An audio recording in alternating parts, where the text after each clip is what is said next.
Hello student, आज हम सीखेंगे क्लास 10 का एक चैप्टर जिसका नाम है केमिकल रिएक्शन एंड इक्वेशन, जिसमें हम सीखेंगे डिफरेंट टाइप की केमिकल रिएक्शंस और केमिकल इक्वेशन को बैलेंस करना भी इसी चैप्टर के अंदर सीखेंगे। तो वीडियो को अंत तक देखिएगा और सभी बातें अपनी क्लियर कर करके जाएंगे। तो आज के टॉपिक में सबसे पहले हम जानते हैं केमिकल रिएक्शन और केमिकल इक्वेशन में क्या डिफरेंस है। एक है केमिकल रिएक्शन और एक तरफ है केमिकल इक्वेशन। देखिए केमिकल रिएक्शंस क्या होती हैं, जैसे सपोज करिए कि कार्बन की रिएक्शन हो रही है ऑक्सीजन के साथ और फॉर्म हो रहा है कार्बन डाइऑक्साइड। मेरे ख्याल से क्लास 9th के अंदर आप लोग पढ़कर आए होंगे सभी एलिमेंट के सिंबल कि C का मतलब कार्बन और O का मतलब ऑक्सीजन और CO2 हमारे लिए होती है कार्बन डाइऑक्साइड। Carbon dioxide. तो यहां पर आप इस रिएक्शन में देख रहे हैं कि कार्बन और ऑक्सीजन आपस में ऐड हो रहे हैं। यहां आप देख रहे हैं कि कार्बन और ऑक्सीजन दोनों आपस में कंबाइन हो रहे हैं और बना रहे हैं कार्बन डाइऑक्साइड, जो कि एक प्रकार की गैस है। देखिए जो चीजें आपस में रिएक्शन करती हैं उन्हें बोलते हैं रिएक्टेंट, और जो चीज बनकर के तैयार होती है, जो चीज फॉर्म होती है, उसे हम बोलते हैं प्रोडक्ट। रिएक्टेंट क्या बनाते हैं? रिएक्टेंट बनाते हैं प्रोडक्ट। यही एक केमिकल रिएक्शन कहलाती है जिसमें रिएक्टेंट कन्वर्ट होकर बन जाते हैं प्रोडक्ट। अब रिएक्टेंट और प्रोडक्ट में जरा एक बात को समझिए, यहाँ पर क्या ये रिएक्शन हमने वास्तव में यानी रियल में क्या लैब के अंदर परफॉर्म की है? क्या रियल का कार्बन और ऑक्सीजन लेकर के हमने रियलिटी में कार्बन डाइऑक्साइड बनाई है? नहीं, ये सिर्फ चीजें हमने बोर्ड पर या अपनी नोटबुक पर लिख रहे हैं। अगर ये लिख रहे हैं तो लिखने के ढंग को हम कहते हैं केमिकल इक्वेशन, लेकिन अगर इसे हम रियलिटी में परफॉर्म कर रहे हैं लैब के अंदर तो यही चीज कहलाएगी केमिकल रिएक्शन। तो केमिकल रिएक्शन को लिखने के ढंग को ही क्या कहते हैं? केमिकल इक्वेशन कहते हैं। अब आगे चलें, ये जो केमिकल इक्वेशंस होती हैं, क्या केमिकल इक्वेशन ये दो टाइप की होती हैं। केमिकल रिएक्शंस कितने टाइप की होती हैं? केमिकल इक्वेशंस होती हैं दो टाइप की। पहला टाइप आता है आपका बैलेंस केमिकल इक्वेशन और दूसरी होती है unbalanced chemical equation. Chemical equation कितने टाइप की हुई? बैलेंस और अनबैलेंस दो टाइप की हो गई। बैलेंस केमिकल इक्वेशंस क्या होती हैं? जिसमें नंबर ऑफ एटम्स किसके? रिएक्टेंट के। रिएक्टेंट के एटम्स की संख्या बराबर होनी चाहिए number of atoms of product. अगर प्रोडक्ट के एटम की संख्या के बराबर आ जाते हैं, दोबारा ध्यान से सुनिए, अगर रिएक्टेंट के एटम्स की संख्या प्रोडक्ट के एटम की संख्या के बराबर हो जाती है तो इसको बोलेंगे बैलेंस केमिकल इक्वेशन। और अगर ये संख्या बराबर नहीं आती है यानी number of atoms of reactant is not equal to number of atom of product, तो ये रिएक्शन आपकी क्या कहलाई जाएगी? अनबैलेंस। इसका मतलब सारी कहानी नंबर ऑफ रिएक्टेंट और नंबर ऑफ प्रोडक्ट के ऊपर डिपेंड है। रिएक्टेंट के एटम प्रोडक्ट के एटम के अगर बराबर हैं तो यही रिएक्शन आपकी क्या बनेगी? बैलेंस केमिकल इक्वेशन बनेगी। तो चलिए देखते हैं एटम्स को कैसे गिनते हैं। कार्बन के कितने एटम यहाँ दिखाई दे रहे हैं? आगे कोएफिशिएंट में कुछ नहीं है तो क्या मानेंगे? 1। तो कार्बन के यहाँ पर एक एटम है, प्लस ऑक्सीजन के कितने हैं? तो ऑक्सीजन के भी आगे कुछ नहीं है तो आप क्या मानेंगे? एक मानेंगे। ऑक्सीजन लेकिन किस फॉर्म में है? O2। O2 क्या चीज होती है? O2 है ऑक्सीजन गैस। इसको बनाने में कितने एटम लगे हैं भाई? 2 एटम साफ साफ दिखाई दे रहे हैं। O2 क्या चीज है? O2 क्या है? O2 एक गैस है, ऑक्सीजन गैस। इसमें कितने एटम लगे हैं? इसको बनाने में एटम लगे हैं 2। तो अगर आगे स्टोइकियोमेट्रिक कोएफिशिएंट इसे बोलते हैं, आगे क्लासेस में आप पढ़ेंगे, फिलहाल आगे नंबर 1 और नीचे है 2, तो इनकी दोनों की मल्टीप्लाई कर दें, 2 1 जा 2। ऐसे करके रिएक्टेंट में टोटल एटम्स कितने आ गए? 3 आ गए। तो आपने देखा कि कार्बन का एक एटम ऑक्सीजन के 2 एटम के साथ कंबाइन हो रहा है, यानी रिएक्टेंट में टोटल एटम्स कितने हैं? टोटल एटम्स की संख्या हो गई 3। तो आपने देखा कार्बन का एक एटम और ऑक्सीजन के 2 एटम दोनों मिलकर रिएक्शन कर रहे हैं और रिएक्टेंट में दोनों की संख्या मिलाकर कितनी हो गई? टोटल 3 हो गई है। अब चलिए देखते हैं कार्बन डाइऑक्साइड यानी कि जो प्रोडक्ट का साइड है उधर कितने एटम हैं। तो मुझे देखना है कार्बन डाइऑक्साइड में कितने कार्बन है और कितने ऑक्सीजन है। तो सर कार्बन दिखाई दे रहा है 1 और ऑक्सीजन दिखाई दे रहे हैं 2, और ऐसे कर ये भी बन गए 3। तो बताइए रिएक्टेंट में टोटल एटम कितने हैं? 3, और इस रिएक्शन में प्रोडक्ट में एटम कितने हैं? 3, और number of reactant number of product के अगर बराबर है तो इसका मतलब ये रिएक्शन बैलेंस रिएक्शन का एग्जांपल हो जाएगी। मेरे ख्याल से आप लोगों को क्लियर हो चुका होगा अब तक कि बैलेंस और अनबैलेंस में क्या डिफरेंस है। अगर रिएक्टेंट के एटम प्रोडक्ट के एटम के बराबर आते हैं तो बैलेंस, और बराबर नहीं आते हैं तो अनबैलेंस। आई होप यहां तक समझ चुके होंगे। चलिए कुछ क्वेश्चन देखते हैं और उसी में जानेंगे कुछ बारीकियों को। चलिए, तो अब आपके सामने आ चुका है एक क्वेश्चन जिसमें हमें इक्वेशन को करना है बैलेंस। एक बात आप लोग जान लें कि जो रिएक्शंस अनबैलेंस होती हैं उन्हें कन्वर्ट करना होता है बैलेंस के अंदर, और जो इक्वेशंस अनबैलेंस होती हैं वो केमिस्ट्री में इनवैलिड होती हैं, वो मानी नहीं जाती। इसलिए हम अनबैलेंस को भी क्या करेंगे, बैलेंस करेंगे। तो बैलेंस करने का पहला सवाल, लेकिन सबसे पहले चेक कर लेते हैं क्या ये रिएक्शन अनबैलेंस है भी या नहीं है। तो देखिए, सबसे पहले मैं एक तरीका बताता हूं जो कि आप बोर्ड में इस्तेमाल करेंगे क्लास 10 के बोर्ड एग्जाम में। लास्ट में सीखेंगे इनके शॉर्टकट तरीके से भी। तो चलिए, सबसे पहले हम क्या करेंगे, एक टेबल बना लेते हैं और उसमें एक लाइन खींचेंगे बीच में, एक तरफ लिख लेंगे रिएक्टेंट और एक तरफ लिख लेंगे प्रोडक्ट। तो टेबल के एक साइड हमने लिखा है रिएक्टेंट और एक साइड लिखा है प्रोडक्ट, यानी नंबर ऑफ एटम्स लिख रहे हैं, नंबर ऑफ एटम्स रिएक्टेंट के, नंबर ऑफ एटम्स प्रोडक्ट के।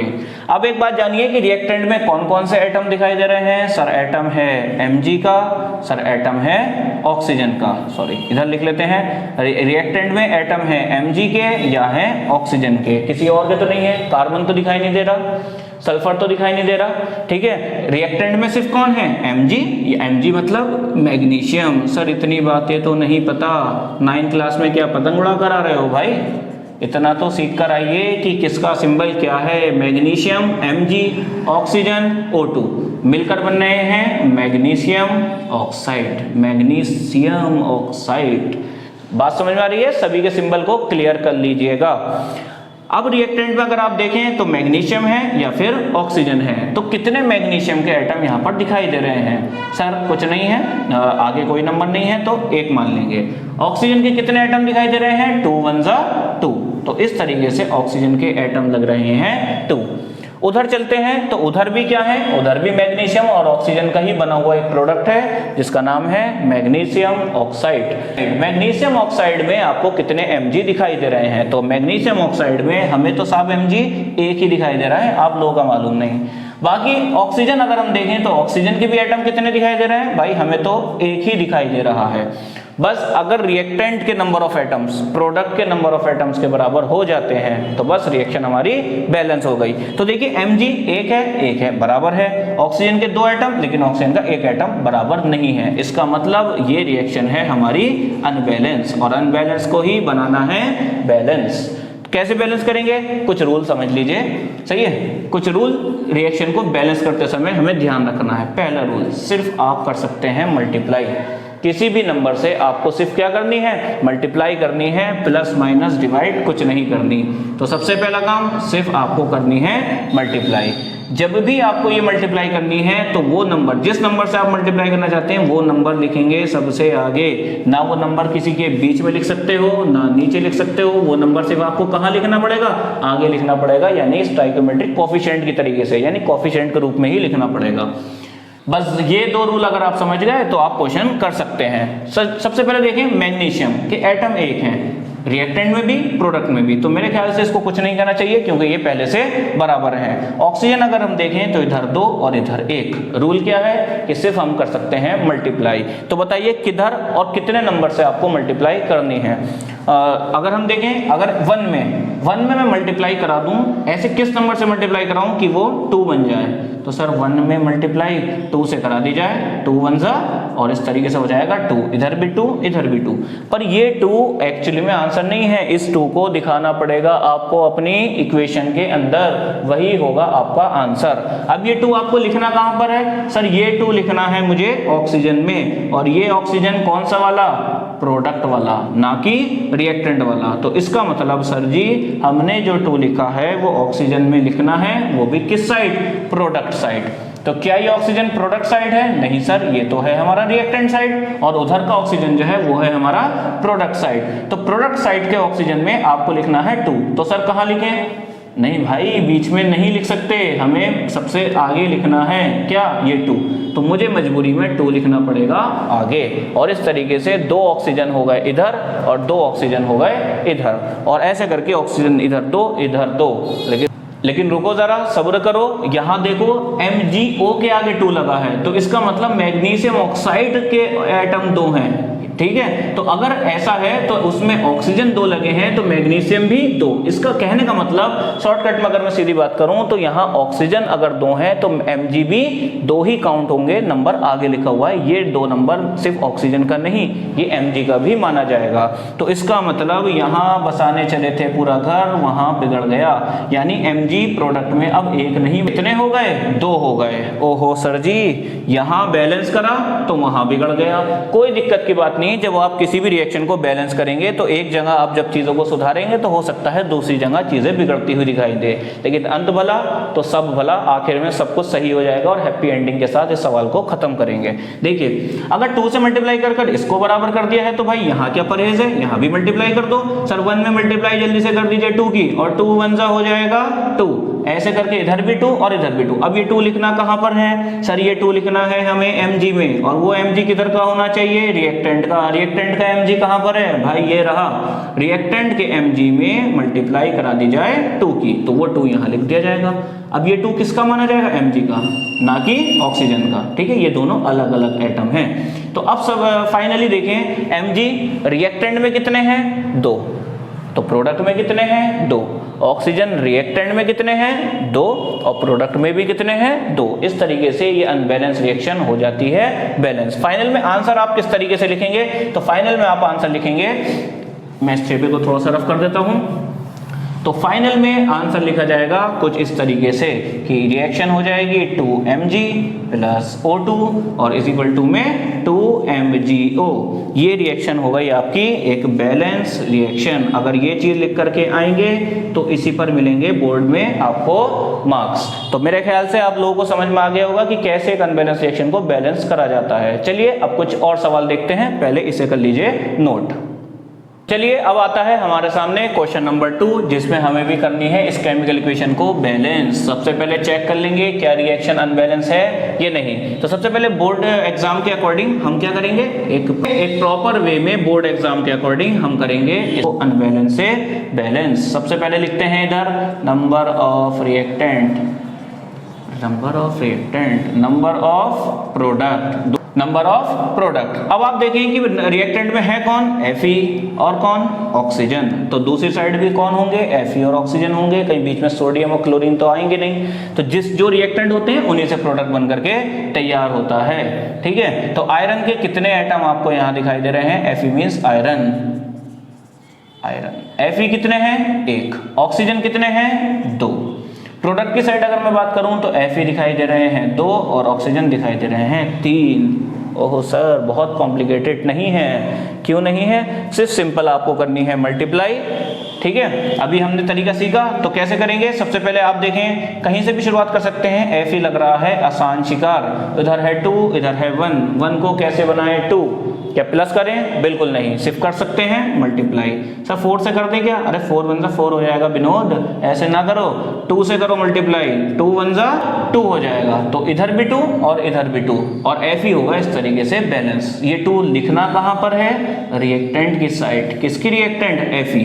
तो Fe रिएक्टेंट का ये रहा, इसके आगे लिख दीजिए 2। तो ऐसे करके Fe 2 हो गए रिएक्टेंट की साइड और 2 ही हो गए प्रोडक्ट की साइड। अब चलते हैं ऑक्सीजन की ओर। तो ऑक्सीजन में आप देखेंगे 2 और 1, ये इधर है 3। किस नंबर से मल्टीप्लाई करें, 2 की किसी भी नंबर से मल्टीप्लाई कर दूं पर वो 3 नहीं होने वाला। सर प्लस कर दें क्या, अरे बेटे प्लस करोगे तो नंबर आएंगे 0, कभी ज्यादा बन रहे हो हीरो, ऐसा काम नहीं करते हैं, सिर्फ क्या करना है मल्टीप्लाई। तो क्या करना चाहिए, क्या करना चाहिए, तो क्या करें सर जी, तो या ये कर लेना, दोनों ही साइड किसी ऐसे नंबर से मल्टीप्लाई करें कि दोनों साइड बराबर हो जाएं। सर 2 की करा दें 3 से मल्टीप्लाई तो 6, और 3 की करा दें 2 से मल्टीप्लाई तो भी 6, और ऐसा करके दोनों साइड ही मेरे हो जाएंगे 6 और रिएक्शन हो जाएगी बैलेंस। अब ये 3 लिखना कहाँ पर है, सर ये 3 जिसकी मल्टीप्लाई करा रहे हूँ वो 3 लिखना है आपको ऑक्सीजन में। ऑक्सीजन कौन सा, रिएक्टेंट वाला, रिएक्टेंट का ऑक्सीजन ये रहा, उसके आगे लिख दीजिए 3, 3 2 जा 6, ऐसे कर आता है बच्चों। फिर उधर देखें 3 2 जा 6, किससे मल्टीप्लाई करी मैंने, 2 से। 2 कहाँ, ऑक्सीजन, और ऑक्सीजन कौन सा वाला साहब, प्रोडक्ट वाला, प्रोडक्ट का ऑक्सीजन ये रहा। क्या मैं इस 2 को बीच में, नहीं भाई बीच में नहीं लिख सकते, आगे ही लिख सकते हैं सिर्फ, तो यहां लिखेंगे 2 2 3 जा कितना हो जाएगा, 6 हो जाएगा। पर रुको जरा, फिर वही बात, ये 2 जो है ये सिर्फ ऑक्सीजन का नहीं होगा, ये 2 Fe का भी होगा, क्योंकि स्टाइकोमेट्रिक कोएफिशिएंट ये दोनों का ही है। तो 2 3 जा 6, ऑक्सीजन तो 6 हो गए, लेकिन 2 2 जा 4, आयरन भी प्रोडक्ट में 2 की जगह हो चुके हैं 4। अरे सर ये क्या हो गया, ऑक्सीजन को बैलेंस कर रहा था और फिर वापस से Fe को बिगड़ चुका है। कोई दिक्कत नहीं है, वही है, हैप्पी एंडिंग होगी और क्वेश्चन होगा कंप्लीट। कोई बात नहीं, इधर हो चुका है 4 और उधर हो चुका है 2, तो फिर से मल्टीप्लाई कर दें, क्या ही जाता है। तो 2 से मल्टीप्लाई 2 और कर दी जाए तो 2 2 जा बन जाएगा 4। तो इस 2 को हटाकर लगा देना चाहिए टोटल 4। रिएक्टेंट की साइड Fe टोटल 4। अब देखें आयरन रिएक्टेंट की साइड कितना है 4, 2 2 जा 4, प्रोडक्ट की साइड भी 4, ये हो गया बैलेंस। अब आप ऑक्सीजन को देखें 3 2 जा 6 इधर है और 2 3 जा 6, प्रोडक्ट की साइड भी इधर है और रिएक्शन हो गई हमारी इस तरीके से बैलेंस। तो आई होप अब तक आप लोग सीख चुके होंगे कैसे केमिकल इक्वेशंस को बैलेंस किया जाता है। अब आपके लिए 2 क्वेश्चन होमवर्क से, इनको आप करिएगा प्रैक्टिस और अगर चेक करिएगा कि ये अनबैलेंस है तो इन्हें करेंगे बैलेंस। अगली वीडियो में हम देखेंगे इसके कुछ और कॉम्प्लिकेटेड सवालों को, क्योंकि अभी हम बैलेंस रिएक्शन के सिर्फ सिंपल क्वेश्चंस को देखा। अगली वीडियो में हम जानेंगे इनके कॉम्प्लिकेटेड क्वेश्चंस को, कैसे उनको भी सॉल्व कर सकते हैं। वीडियो पसंद आई हो तो लाइक सब्सक्राइब कर दीजिएगा और वीडियो को शेयर भी कर दें। धन्यवाद।